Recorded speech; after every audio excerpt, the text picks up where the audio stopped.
J'ai 8 petits-enfants et 7 arrière-petits-enfants. Vous autres, êtes-vous plus portés à parler à vos grands-parents, vos parents? Ça dépend de quoi. Vous êtes des enfants différents. Est-ce que la maladie t'a donné de la maturité? C'est sûr que c'est une responsabilité d'adulte. Ma mère et mon père sont 2 alcooliques toxicomanes. Toi, tu vis dans une maisonnée où la mère est malade. C'est depuis longtemps, fait qu'au final, on s'y habitue. Moi, chaque jour, je vis dans le doute qu'on pourrait envoyer une lettre à mes parents. Vous devez quitter le Canada, retourner au Brésil. Alors, tu t'es sentie toi-même, vraiment, quand tu étais fille? Oui, c'est comme s'il y avait créé une deuxième personne qui était perpétuellement, genre, juste à côté de moi. Quand je suis devenue une fille, ces 2 personnes se sont réunies en une seule personne. C'est pas de notre faute qu'on a ces problèmes-là. Ça vient pas de votre volonté, là. Non. Moi, je peux aller dans mon ventre et dire « Je veux la tourette ». Vous allez être des adultes extraordinaires, matures, sensibles. Je suis contente de vous avoir rencontrés. Comment décririez-vous Jeannette Bertrand à la jeune génération? Je dirais quelqu'un qui a 100 ans, qui est né il y a 100 ans et qui a vu que c'était pas l'égalité entre les hommes et les femmes, qui en a souffert et qui a décidé de changer le monde à sa manière. C'est peut-être pas de manière catholique, pas de manière que tout le monde prend, mais à ma manière. Et là, je récolte en ce moment ce que j'ai semé. Ça, c'est ma fille qui m'a dit ça l'autre jour. Alors qui me disait, mais qu'est-ce qui m'arrive, qu'est-ce qui m'arrive? Parce que moi, j'ai pas l'impression d'avoir tant fait de choses, mais il paraît que j'ai fait beaucoup. Mais quand on me le dit, c'est toujours moi, ça, non. Finalement, je voulais changer les choses pour moi. Puis, enfin, toutes les femmes en ont profité. Que représente pour vous Jeannette Bertrand? Ce qu'elle représente, c'est ma grand-mère. Fait qu'elle représente ma mamie qui m'aime, ma mamie gâteau. C'est ça qu'elle représente, je dirais. Puis elle représente aussi un modèle pour moi d'une femme d'exception, tu sais, puis quelqu'un qui a du courage, du guts, qui aime les gens puis qui aide les autres. 25 mars 1925, naissance d'une femme remarquable, animatrice, auteure et comédienne. Regardez-la avec son mari à l'époque, Jean La Jeunesse. Bonne fête à Jeannette Bertrand. La femme du siècle, Jeannette Bertrand.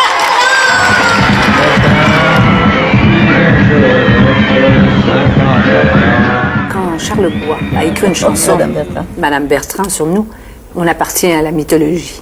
Ah oui, pensez, ouais. Oui. Mouf et Robert sont venus me proposer la chanson chez moi. J'ai trouvé ça très drôle, sans penser que ça ferait un hit, parce que c'était leur première chanson, sans penser que ça deviendrait si gros que ça. Quel conseil de vie donneriez-vous à la jeune femme que je suis? Quel âge as-tu? 14. Oh mon Dieu. Ça va être difficile pour toi. Ça va être difficile pour les filles de ton âge parce que, tu sais, oui, l'égalité a bien avancé. Mais, écoutez pas ça, monsieur, là, mais il y a des garçons qui n'ont pas évolué dans le même sens. Et parce que ça fait pas leur affaire. Plus les femmes prennent de place, plus les hommes ont l'impression qu'on leur vole leur place. Or, on ne leur vole pas leur place. On prend notre place à côté d'eux autres. Mais tu sais, si tu as un magasin, puis ton employé, que tu as toujours considéré comme un employé, vient te dire, j'aimerais ça qu'on fasse une équipe, toi et deux. Il va dire, ben non, t'es mon employé. Je peux te renvoyer n'importe quand. Tu sais, t'es mon employé. Alors, c'est ça que vous allez devoir vous battre. C'est pas acquis. Parce qu'il y a des millénaires où les hommes ont dominé les femmes. Puis là, depuis 100 ans, pas à cause de moi, mais à cause partout dans le monde, ça change. Alors, comme les hommes étaient dans une situation privilégiée, c'est sûr qu'ils ne veulent pas le quitter. Est-ce que sa présence dans votre vie a influencé la femme que vous êtes devenue? Bien, c'est sûr. Tu sais, moi, j'ai comme un immense privilège d'avoir Jeannette Bertrand comme grand-mère, là. Fait que je suis consciente de mon privilège, là, je te dirais. Ouais. On a l'impression que c'est fondamental pour vous, justement, cette expérience du Courrier du Cœur que vous avez fait pendant 17 ans au Petit Journal. Moi, avec le Courrier, j'ai découvert qu'il y avait toutes sortes de monde, qu'il y avait des gens qui vivaient d'autres choses que ce que je vivais. Et là, j'ai découvert la vie. C'était mon école. C'est pas moi qui va au-devant des gens, surtout. C'est eux qui viennent à moi. Puis ça prend pas 2 minutes qu'ils se confient. Mais moi, je cours pas après ça du tout, du tout. J'ai une tête à confidence. On m'a raconté des histoires. J'ai découvert que les gens ne se parlaient pas, puis se disaient pas les vraies affaires. Moi-même, j'ai souffert de cette maladie-là, de pas dire les vraies affaires. Puis je pense qu'il faut les dire. Alors, moi, quand je me pose des questions, oui, quand je me pose des questions, je les pose à tout le monde. C'est sûr que quelque part, tout ce que j'ai vécu, je puise dedans. Je vais puiser dans mes réserves. Quand je parle de mes réserves et dans ma vie, c'est de tout ce que j'ai pris des autres aussi. Quel serait le problème le plus urgent à régler dans notre société actuellement, selon vous? Je pense que la montée de la droite, c'est ce qui est le plus dangereux. À tous les conservateurs du monde qui veulent que rien ne change. Puis quand ils disent rien ne change, ça veut dire que les hommes aient des privilèges, que les femmes soient les servantes. Alors, c'est très dangereux pour vous autres parce que ces mouvements-là sont sur le web, sont sur Internet et qui vont vous rentrer dans l'esprit pour dire oh, « Moi, j'aimerais ça être une femme à la maison. » Oui, si tu veux, tu peux être une femme à la maison. Mais que toutes les femmes soient à la maison, c'est un retour en arrière. Puis on veut-tu retourner en arrière? Moi, en tout cas, j'ai une chance que... Hey, écoute, là, ça n'avait pas de sens, avoir 12 enfants, puis 14 enfants, puis quémander. Tu sais, on s'en vient à Noël. Je me souviens de ma mère qui, chaque année, me disait je commence à voler des sous à ton père, dans les pantalons de ton père, pour lui acheter un cadeau de Noël. Parce qu'elle n'avait pas une scène. Parce qu'il la faisait vivre, et il la nourrissait, il offrait une maison, tout ça. Elle n'avait pas d'argent de poche. Alors, est-ce qu'on veut revenir à ça, les filles? Alors, ça va être à vous autres à dire non. Et à ne pas vous laisser avoir par les mouvements masculinistes, ça s'appelle masculinistes, parce qu'ils veulent qu'on devienne comme avant, parce que les privilèges, ils les ont plus. Quel est votre plus beau souvenir avec votre grand-maman? Mon plus beau souvenir, mes plus beaux souvenirs, c'est les moments qu'on a passés ensemble au chalet. Depuis ma tendre enfance, il y a toujours des moments qu'on passe ensemble l'été, en nature. On allait à la cueillette de champignons. Sinon, on faisait juste comme jaser sur le bord du feu ou sur les divans ensemble. Des moments de qualité, tu sais. Puis j'ai toujours aimé la regarder faire à manger aussi. Parce qu'elle est vraiment comme intuitive, puis ça a toujours l'air tellement bon, puis elle aime ça, faire à manger, puis elle aime manger. Fait que c'est comme un moment de plaisir là, qu'on a souvent eu ensemble. C'est la mère Teresa du Québec, sauf qu'au lieu de nourrir les victimes de la famine, elle nourrit les mères porteuses stériles, les maris trompés par leurs voisines, ou les jeunes mêlés qui portent un condom pour pas pogner Radio-Québec. Est-ce que vous êtes une thérapeute ou une communicatrice? Communicatrice, pas thérapeute puisque je donne pas de conseils. Mais moi, je veux partager. Je veux partager ce que je sais avec les autres. Je veux partager mes questions avec les autres. Je veux comprendre. Et pour que moi, je comprenne, il faut que j'aille au fond de ce sujet-là. Avant moi, quelqu'un qui interviewait, c'était quelqu'un qui savait tout. Moi, j'étais celle qui veut savoir. Qu'est-ce que ça vous fait de participer à raconter sa vie dans le spectacle Jeannette?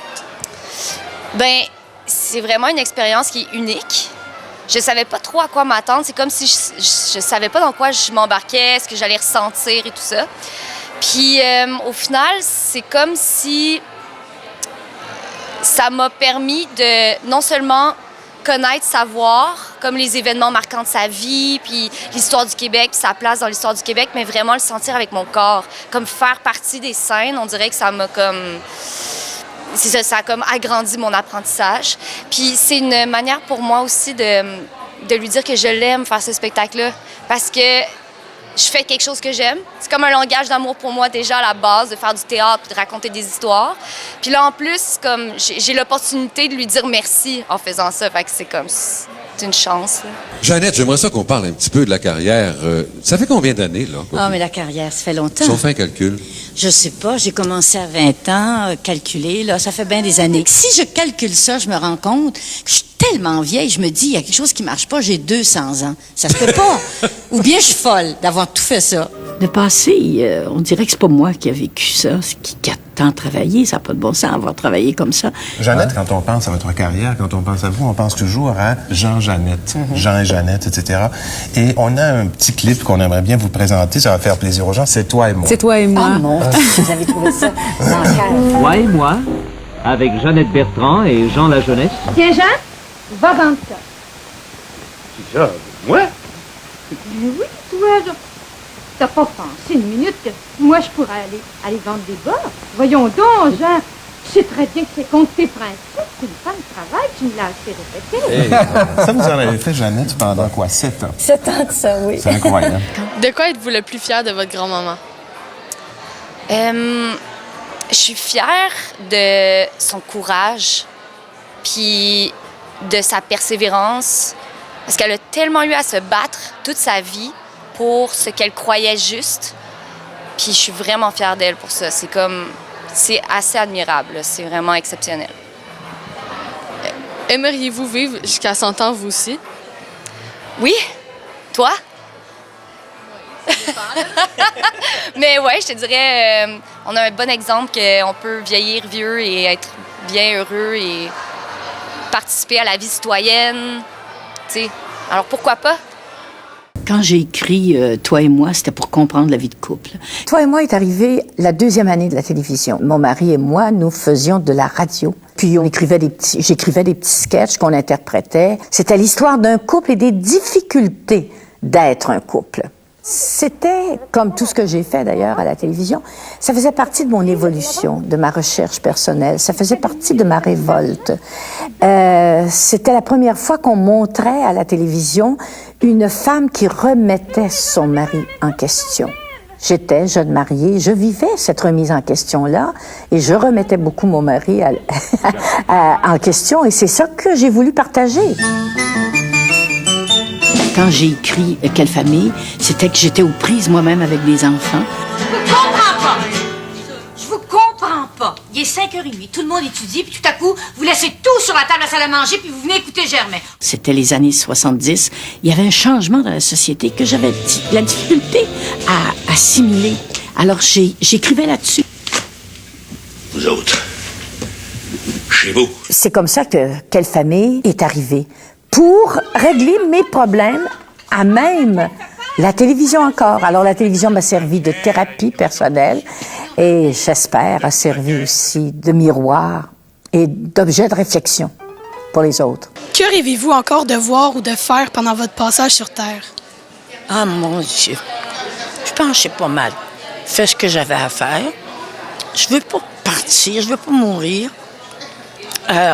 Parce que je suis bien. J'ai une grosse famille. Je travaille encore. Et j'ai des projets. Alors, des projets pour travailler encore. Mais je veux pas vivre non plus trop vieille.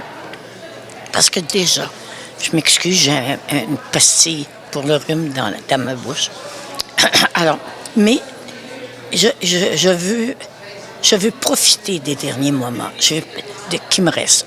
Je sais que ça s'en vient, mais je veux profiter de tous les instants de bonheur puis de fun. Je suis une profiteuse. J'ai toujours aimé ce que je faisais et aimé ce qu'on fait, mais c'est pas du travail. Je suis persuadée qu'il n'y a qu'une vie et qu'il faut que je la vive pleinement. Et je ne la vis pas pleinement si je me berce. à la maison. Il faut que j'ai 3-4 projets en même temps. Et ça remplit ma vie.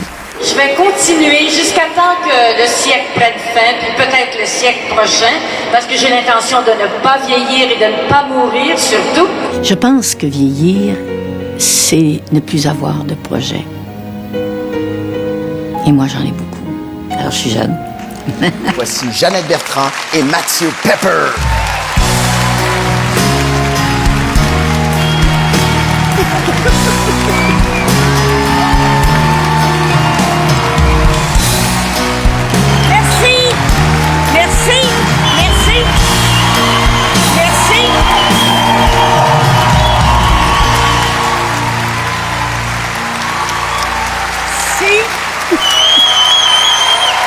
Si vous arrêtez pas, je vais vous mourir d'en face.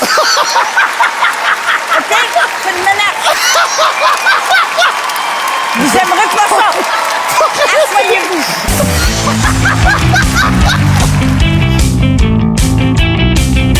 Bonjour, Caroline Gauthier, enseignante de sciences à la Polyvalente Lavigne. C'est la finale locale de l'Expo Sciences. Donc, nous avons nos élèves de profil secondaire 1 aujourd'hui qui présentent, mais hier avait lieu la finale pour les secondaires 2 et 3. Donc, c'est un Expo Sciences, c'est l'enrichissement scientifique de nos profils. Les visiteurs, hier, on avait les élèves de l'école. Aujourd'hui, on a les élèves de l'école primaire qui viennent visiter l'école primaire de la région, les 5e et 6e années. Donc, les élèves ont préparé leur sujet depuis le début de l'année, donc depuis septembre. Certains avaient déjà réfléchi là, pendant l'été à leur nouveau sujet, ceux qui l'ont déjà fait. Les élèves de secondaire 1, ils avaient peut-être déjà pensé aussi parce qu'ils ont visité tous l'an passé. Donc, depuis septembre qu'ils réfléchissent, qu'ils font des recherches, qu'ils s'entraident aussi en équipe. Cette année, on a eu une nouveauté. Nos élèves de secondaire 3, qui ont 2 ans d'expérience, là, cette année, une 3e, ils ont assisté les secondaires 1. Donc, ils ont servi de mentor pour les secondaires 1, ce qui fait qu'aujourd'hui, je pense qu'on a une belle finale. Tous les exposants sont jugés. Donc, ils ont 4 périodes de jugement par 4 juges différents. Et nos juges, ce sont d'anciens exposants. Donc, ils connaissent ce que vivent aujourd'hui nos exposants et ils connaissent les critères également. Et ils ont très hâte, généralement, de devenir juges. Donc, on a en tout 114 kiosques qui vont avoir présenté. Hier, 64 kiosques. Aujourd'hui, 50 kiosques. Et il va y avoir en tout 10 gagnants. C'est une exception cette année. Normalement, c'est 8 gagnants, mais là, cette année, on en a 10. Peut-être un privilège parce que c'est nous qui allons accueillir la finale régionale de l'Expo Sciences. Il y aura donc 3 prix par niveau et il y aura également un prix coup de cœur pour le kiosque qui va s'être démarqué. Donc, première place, deuxième place, troisième place pour chacun des niveaux. Ces gagnants-là vont se mériter des cartes cadeaux pour des magasins de la région. Et s'ils gagnent et qu'ils acceptent de continuer leur parcours et d'aller à la finale régionale, là, les prix peuvent augmenter 100, 200, 300 $. Donc, nous allons accueillir les finalistes de la Rive-Nord, c'est-à-dire les finalistes des Laurentides et de la Naudière. Donc, les écoles qui participent et qui font une finale locale dans ces régions-là vont envoyer également 8 à 10 participants pour venir nous challenger un petit peu pour faire la compétition. La finale aura lieu le 12 et 13 mars, donc ici, à la Polyvalente Lavigne. Il va y avoir des heures là, pour que le public puisse visiter. Je n'ai pas encore l'horaire, mais elle sera certainement sur notre site Facebook de la Polyvalente Lavigne. Donc, les gagnants de la finale régionale, en plus de se mériter des prix, vont pouvoir accéder à la finale provinciale. Et là, on augmente encore au niveau de prix, parce que là, c'est toute la province. Mais à ce moment-là, on a les universités qui viennent même remettre des bourses universitaires aux gagnants. Il y a des plus petits prix, de l'ordre des chimistes, par exemple, des géologues, donc différents spécialistes qu'on a dans la communauté qui remettent des prix. Mais les plus beaux prix, c'est les prix universitaires. Je crois que c'est notre 11e année qu'on le fait, mais on a eu quelques années là, avec la COVID qu'on n'en a pas eu. Mais ça fait quand même longtemps qu'on fait ça et notre équipe, elle est très rodée, expérimentée. Ça se déroule bien. Oui, au niveau régional, on réussit pas mal à chaque année à envoyer au moins une équipe à la finale provinciale. On ne s'est jamais vraiment rendu plus loin, mais qui sait. Donc, on a toujours des kiosques de vulgarisation scientifique. Vulgarisation, c'est qu'ils expliquent un sujet et on veut vraiment aller creuser au niveau de la science. On a eu seulement 2 équipes cette année qui ont fait des expérimentations. C'est plus gagnant pourtant quand on se rend à la régionale, mais ça demande plus d'investissement parce que les jeunes font une expérience, ils doivent récolter des données, garder un petit cahier de traces, analyser leurs données, émettre des conclusions. Et ce que les autres, avec la vulgarisation, ne font pas parce qu'ils vont juste aller collecter des informations et les remettre dans leurs mots. Donc, mais c'est plus gagnant pour la régionale. Les scientifiques qui jugent là-bas, ils apprécient. Je m'appelle Jasmine. Je m'appelle Estelle. Aujourd'hui, on va vous parler des fleurs. Pourquoi toutes les fleurs sont différentes? D'où vient la couleur des fleurs? La couleur des fleurs, elle provient des pigments dans les cellules des pétales. Il y a 3 sortes de pigments. Il y a les caroténoïdes, c'est jaune et orange, qu'il y a aussi dans les arbres à l'automne. Il y a les anthocyanes, que c'est mauve et bleu.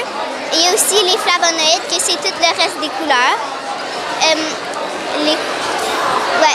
La couleur est aussi déterminée par la génétique de la plante, qui contrôle la quantité de pH et de lumière qui rentre dans les pétales. Pourquoi les fleurs ont une odeur? Il y a 3 raisons. La première, c'est pour attirer les pollinisateurs, comme les insectes et les oiseaux. La deuxième, c'est pour repousser les prédateurs, comme les herbivores et les parasites. La troisième, c'est pour communiquer avec les autres fleurs quand ils sont en danger. L'odeur est créée par un mélange de composés organiques volatiles qui sont dans leurs pétales, qui ensuite s'en vont dans les airs. Des composés organiques volatiles, c'est un composé chimique à base de carbone qui se dissout facilement dans les airs. Quelles fleurs sont plus importantes que d'autres? Il y en a qui sont plus importantes à cause qu'ils jouent un rôle dans l'environnement, comme l'asclépiade, qu'elle est importante à cause que c'est la seule fleur où le monarque y pond ses œufs et où la chenille mange quand elle est jeune. Il y en a qui sont plus importantes pour leur valeur médicinale, comme le souci des jardins pour la digestion, la lavande et la camomille pour s'apaiser, et il y a aussi la capucine pour ses propriétés antiseptiques et immunitaires. Quels sont les oiseaux et les insectes qui ont le plus besoin des fleurs? C'est les pollinisateurs comme les oiseaux, les colibris, les bourdons et les abeilles. Et il y a aussi certains coléoptères comme les cétoines qui se nourrissent de pétales et d'étamines. Pourquoi certaines fleurs vivent dans les pays chauds et d'autres non? C'est simplement à cause qu'elles ont développé une manière de stocker plus d'eau et ils sont plus habitués à la lumière du soleil et à faire plus de photosynthèse. Certaines fleurs qui vivent dans les pays plus froids, leur métabolisme ne serait pas capable de supporter une chaleur aussi intense, comme le perce-neige. Quelle est la plus grande et la plus petite fleur au monde? La plus petite fleur au monde, c'est la Wolffia ariza. Elle mesure entre 0,25 et 0,50 mm. On peut quasiment pas la voir à l'œil nu. Ça, c'est elle sur un doigt. La plus grande fleur au monde, c'est l'arum titan. Elle peut mesurer jusqu'à 3 mètres de hauteur. Elle est reconnue pour son odeur de viande. On la surnomme la fleur cadavre.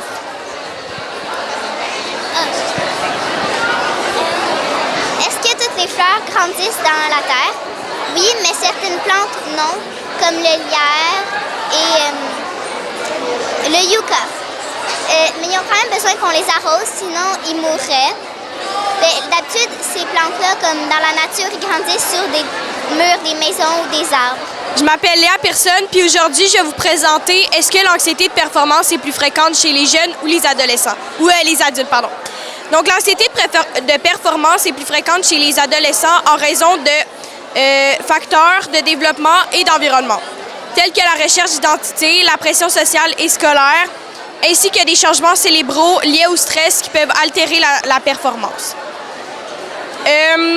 Les attentes élevées, une image de soi qui subit des variations et un environnement compétitif contribuent également à exacerber ces sentiments, créant un cercle vicieux où le stress nuit à la performance, ce qui augmente encore le stress. L'anxiété de performance est une peur intense de l'échec qui se déclenche dans les situations d'évaluation, à l'école, dans les travails ou dans les sports. Les adultes ont souvent moins d'anxiété de performance que les adolescents en raison d'une combinaison de facteurs. Ils ont une plus grande capacité à gérer le stress et sont moins soumis à une pression extérieure intense. Pour diminuer le stress, vous pouvez utiliser des ressources comme la technique de respiration, la respiration profonde, la pleine conscience, penser à d'autres choses, faire du yoga, parler à des proches comme les amis, la famille ou en thérapie, faire de l'exercice et bien dormir. Moi, c'est Alissa. Moi, c'est Roselyne. Et aujourd'hui, notre sujet, c'est est-ce que les écrans empêchent de bien dormir? Donc, pour commencer, il faut éviter les écrans 30 à 60 minutes avant d'aller dormir. Donc, oui, les écrans peuvent empêcher de bien dormir à cause de la production qu'ils émettent et la mélatonine. Donc, c'est l'hormone du sommeil. Ensuite, de plus, le contenu stimulant des écrans, donc les jeux vidéo, les réseaux sociaux, peut maintenir l'endormissement du cerveau éveillé, retardement l'endormissement. Donc, en gros, les écrans émettent de la lumière bleue, ce qui va bloquer la production de mélatonine, qui est l'hormone du sommeil. Et le cerveau va donc recevoir un signal de jour, ce qui va retarder l'endormissement et on va avoir un sommeil moins profond. De plus, l'exposition à la lumière bleue des écrans stimule fortement les récepteurs de la rétine, envoyant l'horloge biologique un signal de jour. L'horloge biologique est un système principalement situé dans le cerveau. Donc, c'est ce qui régule les cycles du sommeil d'environ 24 heures. Donc, c'est influencé par la lumière bleue et le jour. Donc, régule le travail, le décalage horaire. Donc, ça, c'est vraiment pas bon pour notre santé. Le cycle de sommeil est un cycle de 3 phases. Donc, on a paradoxal, léger et profond, qui va se répéter environ 4 à 6 fois par nuit. Chaque cycle dure environ 90 minutes, ce qui va faire un sommeil plus réparateur et plus profond. Maintenant, je vais vous dire les 3 types de sommeil. Donc, pour commencer, nous avons le sommeil léger, donc c'est la phase d'endormissement. Donc, puis du sommeil intermédiaire, donc c'est notre corps qui se prépare à aller au sommeil profond. Maintenant, le sommeil profond, c'est le plus réparateur, avec un rythme cardiaque et respiratoire d'environ très léger, idéal pour la récupération physique. Maintenant, le sommeil paradoxal, c'est le cerveau est très actif aux muscles, donc relâché, la respiration est plus soutenue et ça régénère le système nerveux. La présence d'un téléphone allumé près d'un lit peut créer un effet sentinelle, ce qui va faire que votre cerveau va rester inconsciemment en alerte, anticipant les notifications de votre écran, et ce qui va faire qu'on va dormir moins profondément. Saviez-vous que 15 à 20 minutes avant que notre cadran sonne, notre cerveau va commencer à se réveiller peu à peu et plus lentement? Maintenant, il existe plusieurs astuces pour bien dormir. Donc, pour commencer, nous avons lire un livre, éviter les écrans 30 à 60 minutes avant d'aller dormir, activer le menu de votre téléphone, utiliser la mélatonine, par contre, sous modération, parce que si on en prend trop, ça peut donner comme une drogue puis affecter pour plus tard. Et baisser la luminosité de vos écrans. Ensuite, nous avons les aliments qui aident à dormir. Donc, nous avons le poisson, les lentilles, le riz, les bananes, les noix et les cerises. Les aliments qui n'aident pas à dormir, donc nous avons la viande rouge, l'alcool, le café, le chocolat et le thé.